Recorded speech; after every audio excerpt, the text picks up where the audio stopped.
Assalamualaikum warahmatullahi wabarakatuh.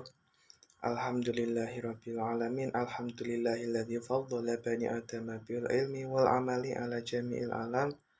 Wa sholatu ala sayyidina Muhammadin sayyidil arabi wal ajam wa ala alihi wa ashabihi ya nabiil ulumi wal hikami amma ba'du.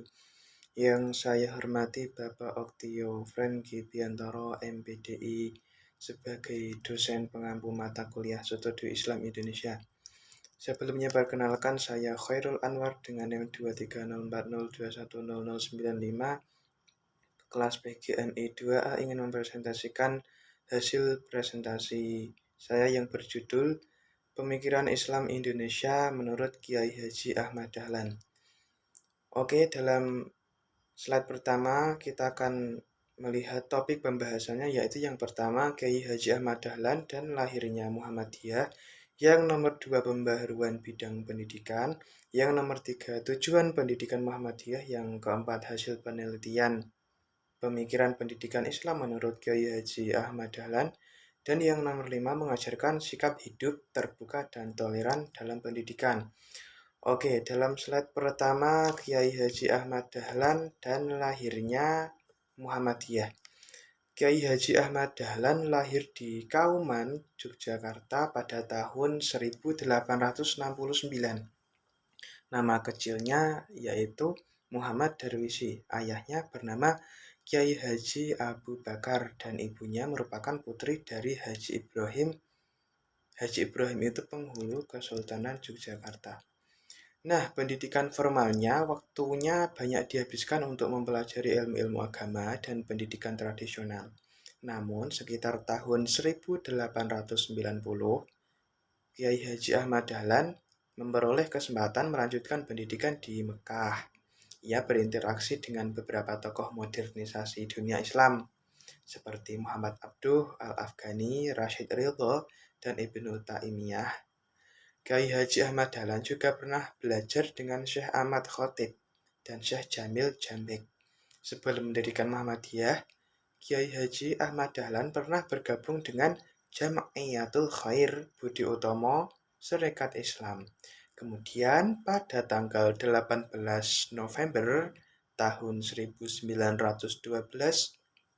tepatnya di Yogyakarta, lahirlah Muhammadiyah sebagai gerakan umat Islam di bidang sosial dan pendidikan. Kemudian pembahasan yang kedua yaitu pembaharuan bidang pendidikan. Gerakan pembaharuan pendidikan yang dilaksanakan oleh Muhammadiyah lahir pada akhir abad ke-19. Gerakan ini lahir karena kolonial Belanda ketika itu melaksanakan sistem pendidikan liberal di Indonesia.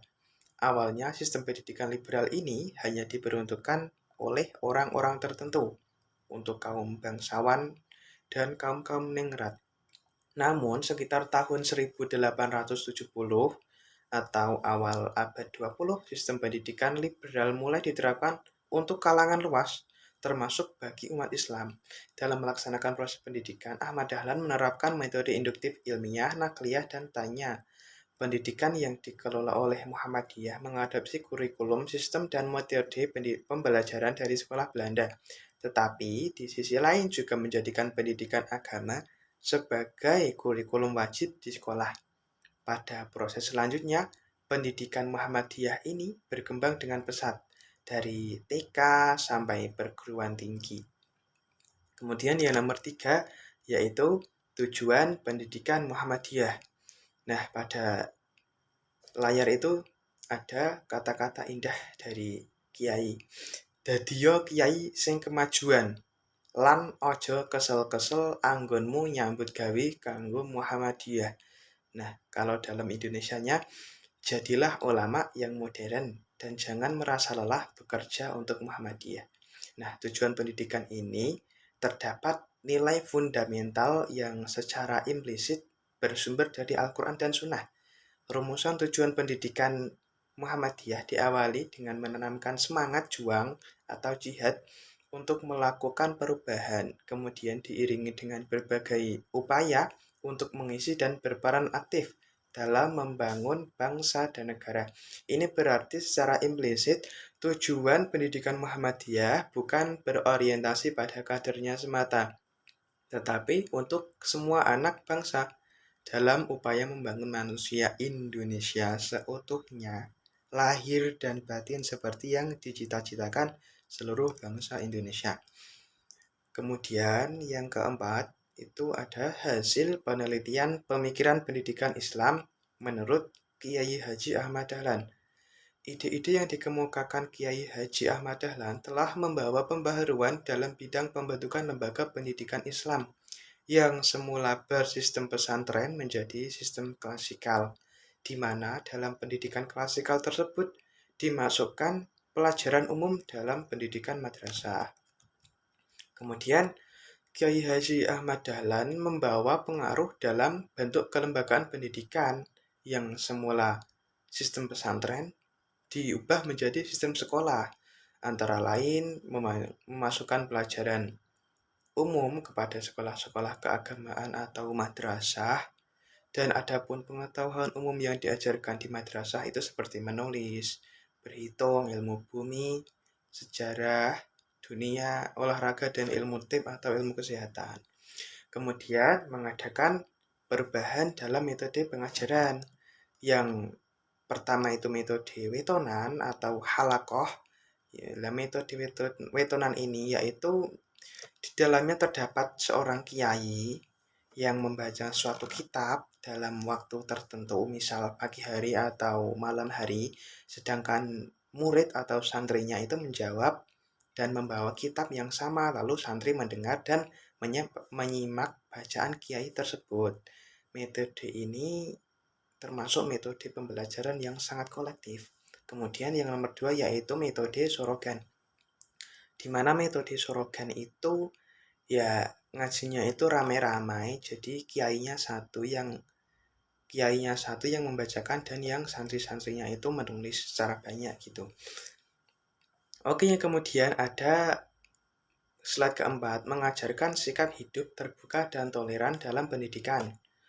Kiai Haji Ahmad Dahlan adalah pencari kebenaran yang hakiki, yang membuka lebar-lebar gerbang rasionalitas melalui ajaran Islam sendiri, menyerukan ijtihad dan menolak taklid.